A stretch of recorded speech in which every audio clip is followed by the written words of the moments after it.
सभापती निवड झाल्याच्या निमित्तानं सर्वपक्षीय नागरी सत्काराच्या सोहळ्यासाठी उपस्थित असलेले तुमचे आमचे सर्वांचं जिल्ह्याचं राज्याचं आणि देशाचं भूषण पद्मभूषण पुरस्कार विजेते आदरणीय अण्णासाहेब हजारे, त्याचबरोबर उपस्थित असलेले आताच भाषण केलेले पद्मश्री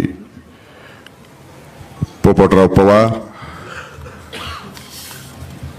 विधान परिषदेचे आमदार सत्यजित तांबे, श्रीरामपूरचे आमदार हेमंतजी ओगले, माजी आमदार दादाभाऊ कळमकर, माजी आमदार बाळासाहेब मुरकुटे, नवनाथ पडळकर,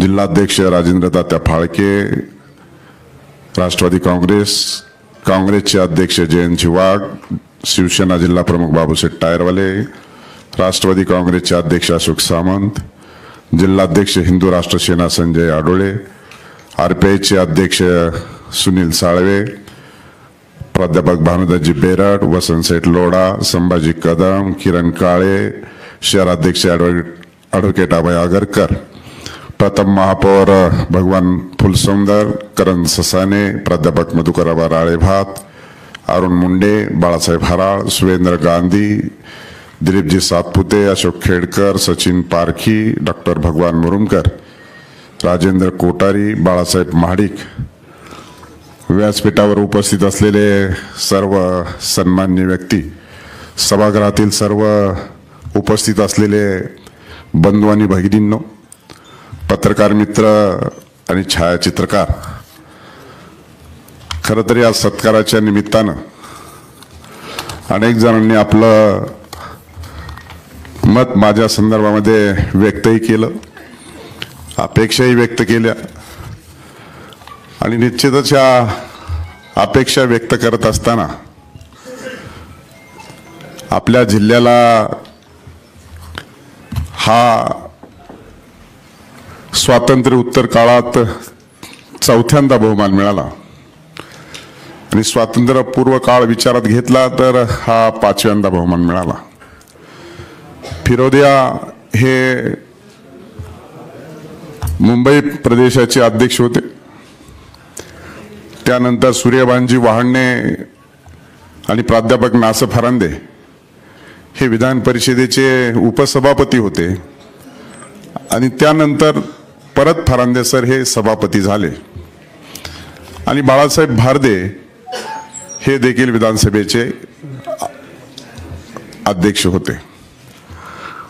निश्चितच हे पद अतिशय महत्त्वाचे, मानाचे आणि म्हणून मला असं वाटत होतं की या पदासाठी माझी नेमणूक होत असताना निश्चित सगळ्यांच्या मनामध्ये ही चर्चा होती, विचारही होते आणि म्हणून नुकत्याच निवडणुका देखील पार पडल्या.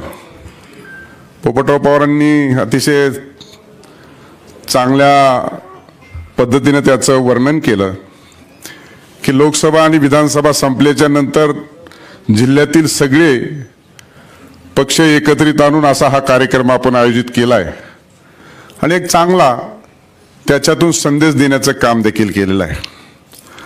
आणि म्हणून मला निश्चितच माझ्या आणि माझ्या सर्व कार्यकर्ते पदाधिकारी आणि नेत्यांच्या कर्जत जामखेडमधील लोकांच्या मनामध्ये शल्य होतं की आपला पराजय झाला आणि म्हणून निश्चित पराजय झाल्याच्या नंतर सगळ्यांना दुःखही झालं. परंतु ज्या वेळेस मी सभापती झालो अनेक पदासाठी चर्चा झाली, पण कर्जत जामखेडचा भूमिपुत्र म्हणून यशस्वी जरी झालो नाही तरी अहिल्यानगरचा सुपुत्र म्हणून महाराष्ट्रामध्ये मी यशस्वी झालो. आणि निश्चितच मला पद मिळत असताना आमचे राजेंद्र तात्या फाळके आमचे खास विशेष स्नेही आहेत, विरोधक, त्यामुळं ते म्हणाले की जेव्हा केव्हा पराजय होतो तेव्हा मोठी संधी प्राप्त होते. मग काही पराजय झालेलं तर त्यांना माहित नाहीत, पण मी 2002 साली मार्केट कमिटीचा उमेदवार होतो मला कोणत्याच पॅनलमध्ये घेतलं नाही. स्वभाव लढण्याचा असल्या कारणाने मी अपक्ष लढलो. मी 2 मताने जिंकलो, पण रिकाउंटिंग मध्ये मी 1 मताने हारलो.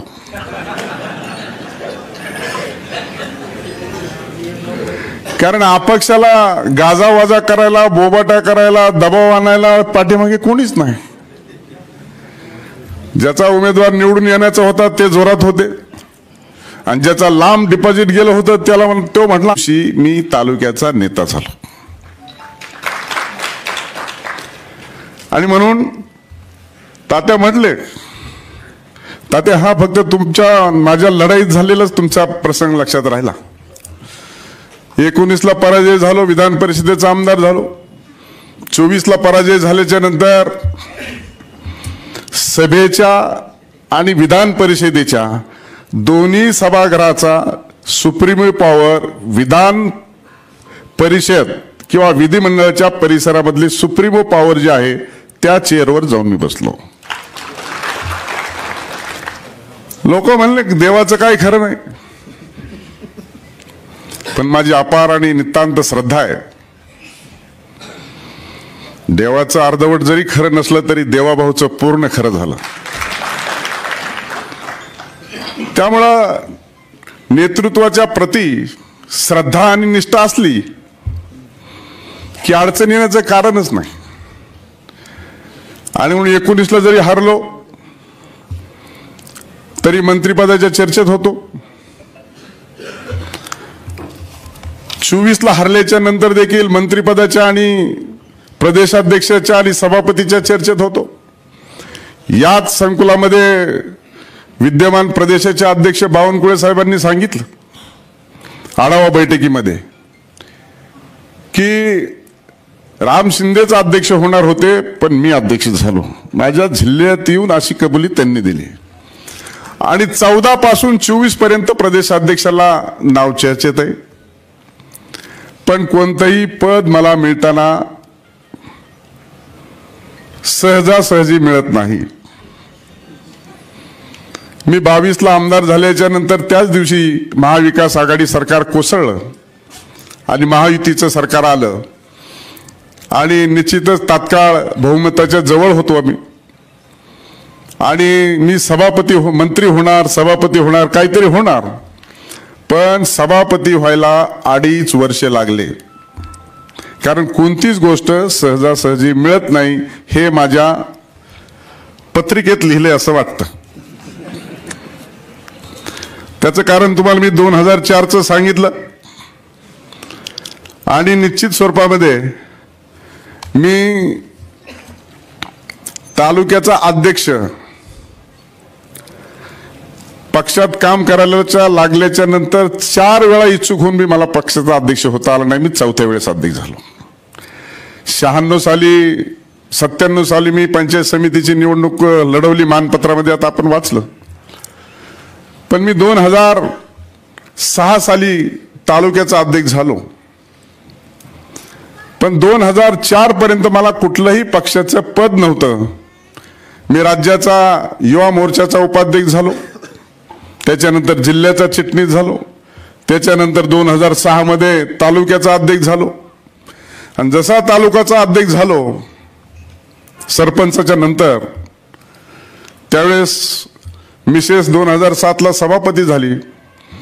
आणि 2009ला आफ्टर डिलिमिटेशन कर्जत जामखेड हा ओपनसाठी मतदारसंघ झाला. आणि मी प्रयत्न केला की मला आमदारकी लढायची. पण आमदारकी लढायची म्हणल्यानंतर लोक हसायचे. त्याच्यातले एक विठ्ठलराव लंगे आता व्यासपीठावर असते तर त्यांनी सांगितले असते, कारण ते त्यावेळेस जिल्हा परिषदेचे अध्यक्ष होते. ते म्हणजे हेव कसा व्हायचा आमदार, आणि ते बी इच्छुक होते त्यावेळेस. पण मला तिकीट मिळालं. कैलासवासी नेते आमचे गोपीनाथजी मुंडे साहेब काही झालं तरी म्हणले राम शिंदेला तिकीट द्यायचंय. मला तिकीट दिलं. जसं मला तिकीट दिलं तसे अख्खे माणसं पक्ष सोडून गेले. आमच्या बरोबर पक्षातले माणसंच राहिले नाहीत. पण मी जिंकलो. तसं हेमंतराव तुम्ही वारंवार सांगत होते, आम्ही आहोत आम्ही आहोत. आता मी जसा सभापती झालो, आता परिस्थिती जरा विपरीत आहे. आता सोडून जाण्यासारखी परिस्थिती नाही आहे, कारण मी सर्वोच्च पदावर आहे. मी दोन्ही सभागृहाच्या सभेचा मी पती आहे, सभापती आहे. त्यामुळे हे काही प्रसंग एकदाच आलेत असं नाही, अनेक वेळा प्रसंग आले. खरं तर या जीवनामध्ये असं स्वप्न सुद्धा बघू शकत नाही, जे मी बघू शकत नाही स्वप्न, किंवा अजून कोणी बघेल की नाही मला माहित नाही. पण माझं स्वप्न मागेच साकार झालेलं आहे. कारण 18 विश्व दारिद्र्य नशिबी आल्याच्या नंतर असं स्वप्न कोण बघू शकतो. आणि हा नगर जिल्ह्याच्या इतिहासामध्ये सर्व शुगर लॉबी, प्रस्थापित मोठे मोठे दिग्गज या जिल्ह्याने नेतृत्व राज्याला दिलेलं आहे. आणि माझ्यासारखा एका छोटा माणूस, अतिशय हालाकीची 18 विश्व दारिद्र्य असलेली गरिबीच्या घरात जन्म घेतलाय. आई अशिक्षित, बाप अशिक्षित, माझ्या 3 बहिणी अशिक्षित, मीच एकटा पोस्ट ग्रॅज्युएट आहे, मीच एकदा MSc BEd आहे. आणि मग प्रसंग सांगायचं जर झालं तर स्वप्न सुद्धा बघण्यासारखी परिस्थिती नाही, आणि ते आता साकारताना आपल्याला दिसतंय. म्हणजे वडिलांनी साल घातले, एकाच मालकाच्या इथं 34 ते 35 वर्ष साल घातले, सालकरी. आणि मला अभिमान वाटतो त्याचा सांगायला, कारण ते काही झाकून लपून ठेवायची गोष्टच नाहीये. ज्याच्या पोटी आपण जन्म घेतला ते सांगायचं गैर काय आहे त्याच्यात. 72च्या दुष्काळामध्ये तर आमच्या घराची आणि पूर्ण घराण्याची अशी परिस्थिती होती, आता इथं बऱ्याच लोकांना माहित पण नसेल, बरबडा आणि पांढरफळी खाऊन आमच्या सगळ्या घराण्यांनी दिवस काढलेले आहेत. आणि त्यावेळेस सुकडी यायची, मी तर लहानच होतो. त्या सुकडीवर जगलेली आम्ही माणसं आहोत. कसं काय स्वप्न बघू शकतो? स्वप्न बघूच शकत नाही. पण मनामध्ये इच्छा आणि दृढ निश्चय आणि लक्ष भेदण्याची ताकद आणि हिंमत उराशी बाळगून त्या दिवसापासून आजपर्यंत मी काम करत आलेलो आहे.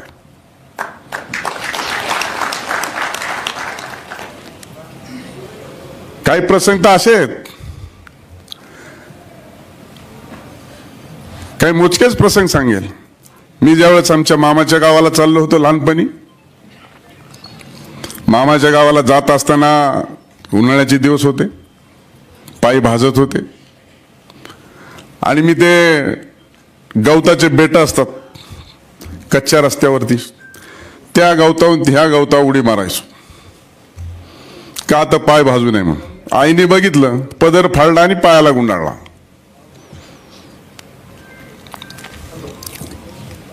त्याच्यामुळं गरिबी काय असते हे जवळून पाहिले.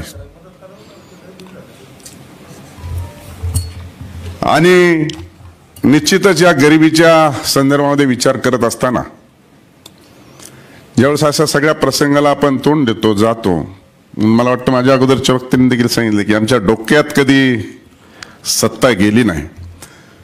त्याचं कारण मी हे विसरलो नाही आणि विसरायची अजिबात शक्यता नाही.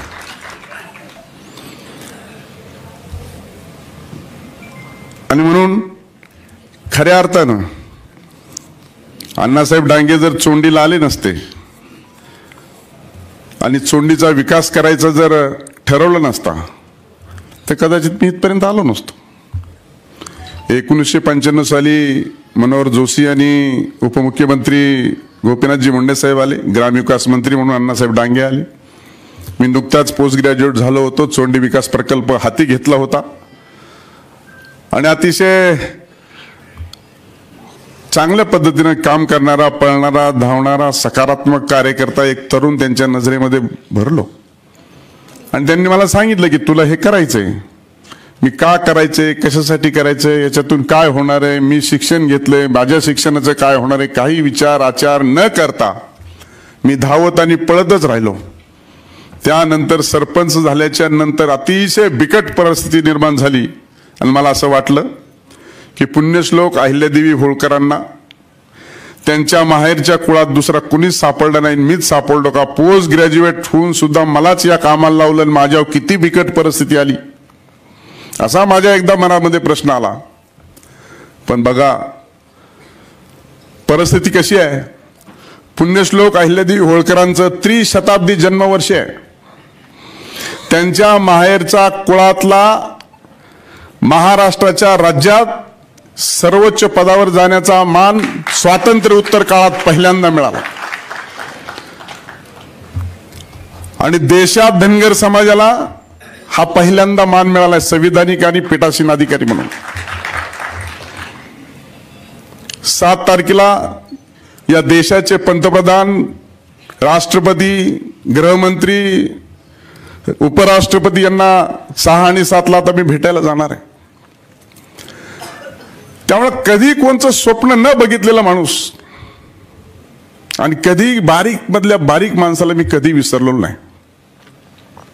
माझा एक दलित समाजातला, माझं 1 वर्ष शाळा सोडली, कॉलेज सोडलं त्यावेळेस एक माझा दलित समाजातला एक मित्र झाला, गावातलाच. नेमका या निवडणुकीच्या काळात तो एक्सपायर झाला. सकाळीच त्याला अटॅक आला आणि गेला. मी तिथंच त्याच्या घरी गेलो, तासभर रडत बसलो, निवडणूक सोडून. त्याच्यात थोडासा डोक्यावर परिणाम झाला होता. कधी माझी गाडी पळत चालली घरातून की तो आडवा यायचा. गृहमंत्री झाले होते, त्याला वाटलं हे वेडा माणूस हल्लाच करतोय मंत्र्यावर. मीच उतरून पळालो, त्याला म्हणलं सोडा सोडा सोडा. कारण त्याचा माझ्यावर जो जीव होता तो महत्वाचा होता. त्यामुळे मी माझ्या लहानपणापासून आतापर्यंत कोणालाही कधीही विसरलो नाही. परवा देखील रवी भवन मध्ये आम्ही जेवायला गेलो, बंगला मिळाला. माझ्याबरोबर शहाजीराजे होते वाटतं. तर एक दसपुते नावाचा ग्रहस्थ तिथं होता, आता सेक्रेटरी आहे. तो म्हणला मी साहेब सेक्रेटरी दसपुते. म्हणलं मी तुम्हाला ओळखतो, तुम्ही नगरला एक्झिक्युटिव्ह इंजिनियर होते. म्हणलं ना. 26 वर्षानंतर त्याला मी ओळखलं. आणि म्हणून कधी कोणाला मी असं आकस जे काही ठेवलंय असं कधी काही केलं नाही. या सर्वोच्च पदावर जात असताना नक्कीच आपल्या सर्वांच्या आशा आणि अपेक्षा आहेत. ओगले साहेबांनी सांगितलं की उजवी बाजू आणि डावी बाजू, सत्ताधारी पक्ष आणि विरोधी पक्ष, आणि मला त्या पदावरती नेमणूक दिलेली आहे. मी जिथे जाईल तिथं माझं स्थान निर्माण करणारा माणूस आहे. लोकांना डवचाडवची करत किंवा लोकांचा पाय ओढत ही काही माझी प्रवृत्ती राहिलेली नाही आणि पुढे आता राहण्याची आवश्यकता नाही.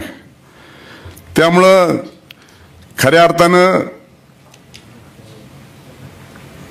महाराष्ट्राच्या विधान परिषदेमध्ये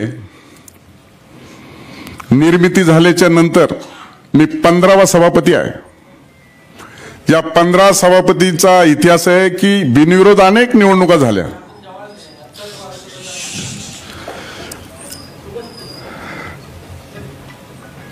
बिनविरोध अनेक निवडणुका झाल्या. पण ज्या वेळेस उपसभापती निलमताई गोरे सांगत होत्या की सभापती होयचं बहुमत ज्यावेळेस वाचत होत्या, सत्यजित तांबे उपस्थित होते, त्यावेळेस विरोधी पक्षाच्या बाजूचे लोक उठले आणि ते म्हणले थांबा, होयचं बहुमत नाही, होयचं एकमत वाचा. हा अहिल्यानगरच्या सुपुत्राचा सन्मान पहिल्यांदा विधान परिषदेमध्ये आपल्याला बघायला मिळाला. काम करण्याची पद्धती, लोकांना सांभाळण्याची हातोटी, निश्चितच या पद्धतीनं काम करत असल्या कारणानं हे सर्व आपण करत राहिलो. आणि म्हणून अण्णा हजारे ज्येष्ठ समाजसेवक या संयोजन समितीने एकत्रितरित्या बोलवलं, ते आले आणि अण्णा हजारेंच्या हस्ते सत्कार, पोपटराव पवारांच्या उपस्थितीत सत्कार आणि आपल्या सर्वांच्या उपस्थितीत सत्कार, हे मी माझं भाग्य समजतो. माझा जर जीवन पट पाहिला तर आम्ही जवळपास सुद्धा नगरला कधी आलो का नाही मला माहित नाही लहानपणीच्या जीवनामध्ये. पण जे अण्णा हजारेंनी एकदाच का भूमिका घेतली की राज्यातले अनेक मंत्री घरी गेले, राज्यातलं सरकार सुद्धा पडायच्या भूमिकेत आलं, नव्हे तर त्यांनी घेतलेली दिल्लीमधली भूमिका केंद्रातलं सरकार देखील गेलं, असं एक उत्तुंग नेतृत्व आपल्या जिल्ह्याला लाभलेलं आहे. पोपटराव पवार देखील आमचे मित्र आणि सहकारी आहेत. मी ज्यावेळेस सरपंच झालो त्यावेळेस म्हणलं सार्वजनिक करतो आज. त्यांच्याकडे गेलो आणि त्यांना सांगितलं आमच्या गावातली दारू बंद करायची आणि तुम्ही भाषणाला या. मी सरपंच झालेलो, नव्या उमेदीचा सरपंच. ते म्हणले येतो. जोरात भाषण केलं, दारू कशी वाईट आहे. मला पटलं, जरा जोरातच होतो मी. एक खड्डा दारू बंद करून टाकली. पण त्यांनी कानात सांगितलं होतं लय जोरात बंद करू नको.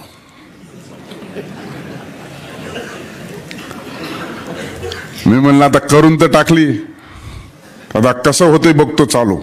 दारू बंद करून टाकली. गावातली दारू बंद केली. परिणाम असा झाला, मला संत गाडगे बाबा पुरस्कार देखील मिळाला मी सरपंच असताना. दारू बंद केली. आजही गावामध्ये विकास केलेला जो आहे, काही झाडं लावले, काही गटर केले, ते मीच केलेली आहे 2000 ते 2005च्या दरम्यान. परिणाम असा झाला की मी 2005ला माझ्या सहित माझं सगळं पॅनल पडलं. तेव्हापासून कानाला खडा लावलाय मी. जे लोकाला भावेल आणि जे लोकाला चालेल तेवढं प्रामाणिकपणे करायचं. ज्या गावासाठी नोकरी सोडली, ज्या गावाचं नाव माझ्यामुळे तर नाहीच, पण मी एक त्यातला दुवा होतो. राज्य सरकारने अहिल्यादेवींचा जन्म त्या गावचा, परंतु कोणची तरी एक सकारात्मक व्यक्ती त्याला काम करायला मध्यस्थी असावी लागते, तो मी होतो. पण तिथं देखील माझा पराजय झाला. त्यामुळे पराजय झाल्याने मी काही खचून गेलो नाही, पण कार्यकर्ता निराश झाल्याने मात्र मी लय खचलो. त्याच्यामुळे गावाकडे गेलो नाही, वेळेस उशिरा गेलो. आणि म्हणून मी पहिल्यांदा शब्द वापरला की कर्जत जामखेडचा भूमिपुत्र जरी हरला असला तरी अहिल्यानगरचा सुपुत्र राज्यात जिंकला. 288 आमदार हरलेत, 2 नंबरवाले, म्हणजे नंबर 2 क्रमांकावर असलेले, आणि अजून 3-4 हजार होते, ते तर पराजय झालाच झाला. 288 मधला एकच आहे मी. पराजय होऊन देखील सर्वोच्च पदावर आहे. राज्यातलं उदाहरण आहे. मत तरी कार्यकर्त्यांनी, पदाधिकारी, नेत्यांनी, जनतेने प्रेम तरी किती करावं. 1,26,433 मतं मिळालेत. हे मत 288 आमदारांच्या पैकी 197 आमदारापेक्षा जास्त आहेत निवडून आलेल्या. त्याच्यामुळे तांत्रिक बाबीवरती जे काही झालं ते बघितलंय आपण. ते बघूया काय काय करायचं. त्याच्यात सगळ्या गोष्टी आहेतच आपल्याला संविधानाने अधिकार दिलेले. आणि म्हणून या संविधानिक पदावर बसल्याच्या नंतर जो कायदा तयार होतो, जे कायदे मंडळ आहे, जे विधिमंडळ आहे, मी जे काही मागच्या दिवसामध्ये अनुभवलं, जो कायदा चांगल्या सर्वोच्च सभागृह आहे विधानसभेमध्ये कायदा पारित झाल्याच्या नंतर तो विधान परिषदेमध्ये येतो आणि तो विधान परिषदेमध्ये सर्वानुमते बहुमताने मान्य झाल्याच्या नंतर तो गव्हर्नरच्या सहीला जातो आणि त्याचं कायद्यात रूपांतर होतं. आणि म्हणून त्या कायद्यावर जर सेकंड लास्ट साईन कोणाची असेल तर ती सभापतीची असती, मला त्या दिवशी कळलं. आणि मग सभापतीचा प्रोटोकॉल का मोठा, तर पोलीस आणि कोर्ट जे विधिमंडळात कायदे होतात त्या कायद्याचे अंमलबजावणी करणारे ह्या दोन एजन्सी आहेत. आणि त्याच्यामुळे हायकोर्ट जस्टिसला सुद्धा शपथ देताना, गव्हर्नर शपथ देताना विधान परिषदेचा सभापती शेजारी बसलेला असतो. आणि त्याच्यामुळं जे दिलेली जबाबदारी ती अतिशय जबाबदारीने पार पाडणं हे कर्तव्य आहे. त्यामुळे जबाबदारी आपल्याला मिळालेली आहे आणि ह्या जबाबदारीतून आता आपल्याला चांगलं काम करून दाखवायचंय. आणि म्हणून आता दोन इथं विद्यमान सदस्य बसले. सभापती बोलेन तो आदेश, सभापती बोलेन तो कायदा आणि सभापती बोलेन तो नियम. बरोबर आहे ना? अशी परिस्थिती आहे. आता कर्जत जामखेडची संख्येने बरेच लोक आहेत इथं. आता राज्यात माझं ऐकणार आहेत निवडून दिलेले लोक. मी जर डायसवर उभा राहिलो तर कोणालाही उभा राहायचा अधिकार नाही माझ्यासमोर. बरोबर ना? आणि माझा जर माईक सुरू असेल तर इतरांचा कोणाचाही माईक सुरू नसतो. पण नेमकं कर्जत जामखेडनी का ऐकलं नाही हा कधी कधी माझ्या मनात प्रश्न येतो. काही लोक म्हणते झालं ते बरं झालं, तसं समजण्यापैकी मी नाहीये. आणि तसं जर असतं तर मी निवडणूकच लढलो नसतो दादाभाऊ. मला माहित नव्हतं का मी अजून 4 वर्षे विधान परिषदेत आहे. मला माहित नव्हतं का मी प्रदेशाध्यक्ष किंवा सभापतीला डीओ आहे आणि सरकार आलं तर मंत्री होऊ शकतो हे मला माहित होतं. त्यामुळं अतिशय ईर्ष्येने निवडणूक लढलो आपण. त्याच्यामुळे त्याच्यात वाईट वाटून घेण्याचं कुठलंही कारण नाही. पण एका गोष्टीत समाधान आहे. शेवटी मला पहिल्या निवडणुकीला तात्या सांगत होते 42,500 मतं पडली तात्या आणि त्याच्यात 12,500 निवडून आलो. दुसऱ्या वेळेस 42चे 84 केले, त्याच्यात 38,000 निवडून आलो. तिसऱ्या वेळेस 19ला 94,000 मतं पडली. पहिल्या मतापेक्षा 10,000 मतं जास्त पडली पण 43,000 मतांनी पराभव झाला. आता 1,26,000 मतं पडली आणि पराजय 1200 मतांनी झाला. आणि म्हणून मताची संख्या वाढते. माणसं माझ्यावर नाराज नाहीत, माझ्या कार्यपद्धतीवर नाराज नाहीत. पण तात्यांनी उत्तर दिलं.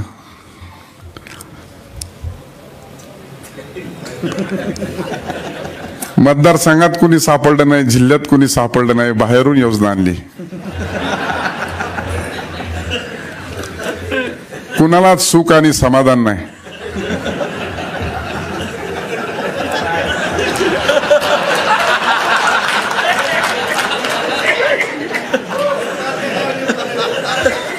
माझा पराजय होऊन देखील मी सुखी आहे, समाधानी आहे. आमचा एकुलता एक पोरगा बसला, मला त्याच दिवशी फक्त वाईट वाटलं होतं. तो 2019ला म्हणला पप्पा पुढं होती एक गाडी मागे एक गाडी होती, ती कुठे गेली? मी म्हणलं आता ह्याला काय करायचं, आता काय झालंय कसं सांगायचं.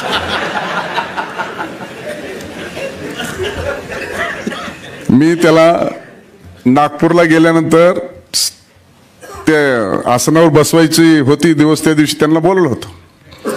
त्याला ध्यान करून सांगितलं पुढं बघ गाडी आहे का, आता मागे पण एक आहे. आपल्या गाड्या परत आणल्या आपण.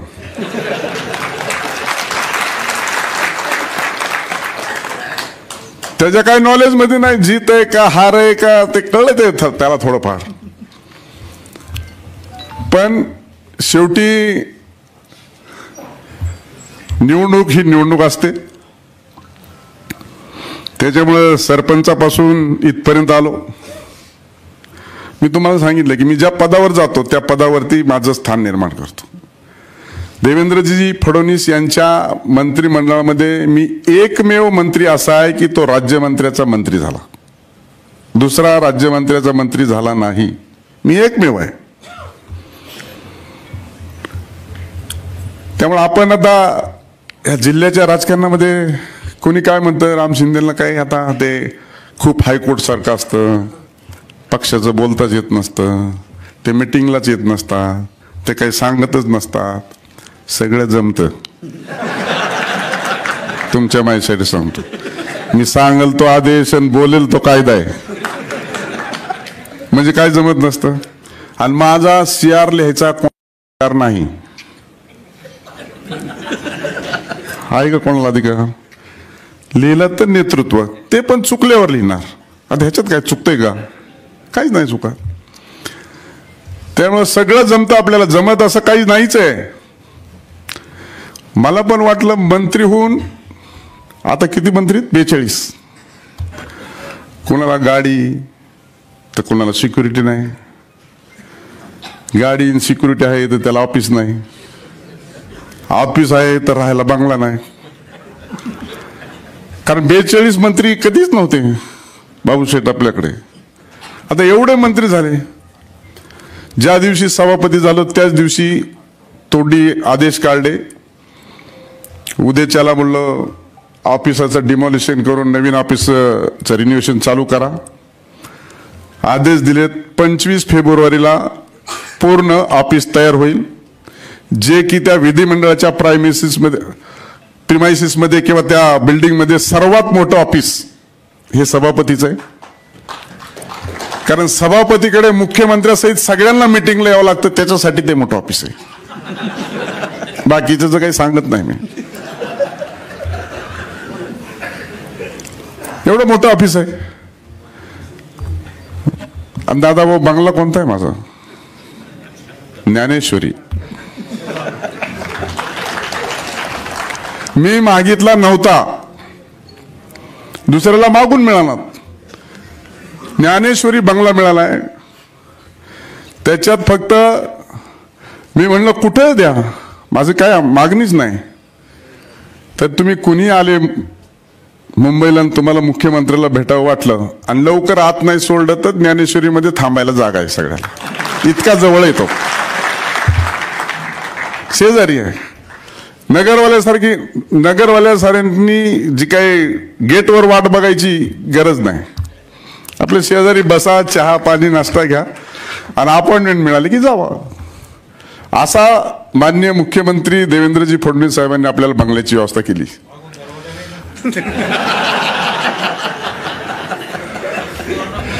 त्याच्यासाठी जवळचा माणूस जवळ ठेवला असं मला पण वाटतं कधी कधी. तशी पण व्यवस्था आहे त्याच्यात असं मी ऐकलंय. मी अजून बंगल्यात गेलो नाही. आणि आमच्या घरच्यांना तर त्या बंगल्याचं आणि गाडीची काही हौसच नाही. गेल्या 5 वर्षात मंत्री होतो तर बायको एकदा पण आमच्या बंगल्यावर आली नाही. पूजा सुद्धा आम्ही परस्परच केली.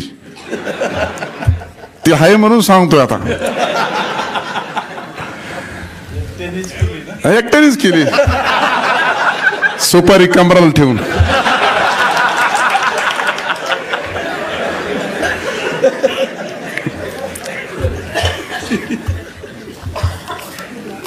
त्यामुळं निश्चितपणे आपल्या जिल्ह्याचं नामकरण अहिल्यानगर झालंय. पुण्यश्लोक अहिल्यादेवी होळकरांचं 30शताब्दी जन्मवर्ष आहे. आणि ही संधी मिळाली. त्यांचा अतिशय दैदिप्यमान आणि जाज्वल्य इतिहास संपूर्ण देशासमोर आहे. त्यांनी त्या कालखंडामध्ये धर्म आणि मंदिराचा जीर्णोद्धार, धर्म वाचवण्याचा आणि मंदिराचा जीर्णोद्धार करण्याचं काम अतिशय जोमाने केलं. काशी विश्वेश्वरापासून 12 ज्योतिर्लिंग असतील, सर्वांचं काम केलं. आपल्याला त्यांच्यासारखं जमूच शकत नाही, जमायचं काही कारण नाही. परंतु काही चुकू नये ही आपली जबाबदारी. अण्णांनी जे सांगितलं की कुठलाही डाग नाही, आणि म्हणून मी तुमच्या सत्काराला आलो.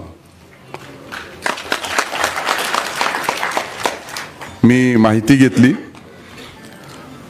अण्णांनी फक्त 2च माणसाच्या राजकीय कार्यक्रमाला आतापर्यंत हजेरी लावली. एक पहिले RR पाटील आणि मला वाटतं दुसरा मी. अशा पद्धतीनं शेवटी अशा थोरा मोठ्यांचे आशीर्वाद आणि त्यांनी बोललेलं केलेलं वक्तव्य ज्यावेळेस सार्वजनिक आणि सार्वत्रिक ठिकाणी येतं त्यावेळेस खूप मोठी जबाबदारी वाढते आणि त्या जबाबदारीने आपल्याला भविष्य काळामध्ये काम करावं लागेल. डेकोरम आणि प्रोटोकॉल कितीही मोठा असला तरी सर्वसामान्याच्या हितासाठी वंचित शोषित आणि दलितांच्या आणि विकासापासून कोसो दूर असलेल्या लोकांना मुख्य प्रवाहाने राज्यघटनेने दिलेल्या अधिकाराच्या कक्षेमध्ये जाऊन त्यांचा उद्धार झाला पाहिजे, त्यांचा सन्मान झाला पाहिजे, त्यांची प्रतिष्ठा वाढली पाहिजे. यासाठी योग्य ते कायदे करायचे, कायद्यामध्ये योग्य ती दुरुस्ती करायची. अशा पद्धतीची आपली जी जबाबदारी आहे ती येणाऱ्या कालखंडामध्ये निश्चित आपल्याला पार पाडावी लागेल. पोपटराव पवार सरपंच यांनी सांगितलं की सीना नदीचा स्वच्छतेचा कार्यक्रम हाती घेण्याच्या संदर्भामध्ये जे सांगितले, मला वाटतं जलसंधारण विभागाने स्वच्छतेबाबत धोरण हाती घेतलेलं आहे. आता मी सभापती आहे, आता धोरण हाती घेतलेलं आहे, पण ते धोरण पहिल्यांदा आपल्या सीना नदीच्या संदर्भामध्ये राबवण्याची पहिली बैठक मी लावील एवढं तुम्हाला या निमित्ताने सांगतो. आणि त्या बैठकीला जे काही आवश्यक ते उपस्थित सेक्रेटरी आणि मंत्री राहतील आणि मी त्या बैठकीला आपल्याला देखील बोलवेल. त्याचबरोबर आपण शेतीच्या पाण्यासाठी साखळाई आणि नगर तालुक्याच्या पाण्यासाठी देखील विषय आपण सांगितलाय. कुकडीमध्ये 5 TMC पाणी आता त्या बेसिनमध्ये शिल्लक आहे की ज्याचं डिस्ट्रीब्युशन होणं बाकी आहे. अनेक वर्षे लढा दिल्याच्या नंतर MWRR ने निर्णय केला की जे कुकडीमध्ये पाणी आहे त्याचं डिस्ट्रीब्युशन झालं पाहिजे आणि अनधिकृतरित्या जिथं उचललं जात होतं त्या संदर्भामध्ये MWRR ने निर्णय केला. त्याच्यामध्ये आता निर्णय प्रलंबित आहे. त्याची आता निर्णय करण्याच्या दृष्टिकोनातून आता जाहीररित्या काही बोलण्याच्या ऐवजी कृती करणं आवश्यक आहे आणि म्हणून ते देखील आपण निश्चित स्वरूपामध्ये करू. मेडिकल कॉलेज आपण म्हटलात की आपल्या जिल्ह्यामध्ये मेडिकल कॉलेज आहेत, परंतु शासकीय मेडिकल कॉलेज आपल्याकडे नाही. ते देखील आपल्याला दक्षिणेमध्ये झालं पाहिजे. उत्तर दक्षिण वाद न करता ज्या सुविधेपासून आपण दूर आहोत किंवा वंचित आहोत त्या सुविधा आपल्याला प्राप्त झाल्या पाहिजेत. त्या संदर्भामध्ये सुद्धा काल साताऱ्यामध्ये असताना एका मेडिकल कॉलेज संदर्भामध्ये माननीय मुख्यमंत्री चर्चा करत होते आणि ते देखील लक्षात माझा विषय राहील. आपण एकत्रितरित्या त्याच्यावर देखील प्रयत्न करू. आणि म्हणून फोर्डच्या संदर्भामध्ये जे काही असे जे माझ्या संदर्भात विषय आहेत तेच आपण सांगितले आहेत. त्यांची कुठे जिथं पाहिजे तिथं आपण मीटिंग लावू आणि त्याची देखील कारवाई करू. आणि एनकेन प्रकारे आपण जे काही या सत्कार समितीच्या वतीने सर्वांनी एकत्रितरित्या हे सत्कार घडून आणला त्यांचं मी मनापासून ऋण व्यक्त करतो, आभार व्यक्त करतो. तुमच्या अपेक्षा आणि इच्छा आणि मला मिळालेलं पद आणि मला बजवायची कर्तव्ये मी पुढील कालखंडामध्ये अतिशय जबाबदारीने पार पाडेल. आपण सर्वच जण एवढ्या मोठ्या संख्येने माझ्यावर प्रेम व्यक्त करण्यासाठी उपस्थित राहिलात त्याबद्दल मी मनापासून आपले आभार व्यक्त करतो आणि माझं बोलणं थांबवतो. श्रीरामपूर जिल्ह्याचा आहेच आहे ना. माझ्या अजेंड्यावरचा विषय फक्त तुम्ही ते बोललात आहात, त्यामुळे आता आपण बसून ते करूया. धन्यवाद. त्यामुळे समितीचं मत आहे की सगळ्यांनी जेवण करून जावं असं मला कानात सांगण्यात आलेलं आहे. तरी आपण उपस्थित राहिल्याबद्दल पुन्हा एकदा आभार मानतो आणि माझं बोलणं थांबवतो. जय हिंद, जय महाराष्ट्र.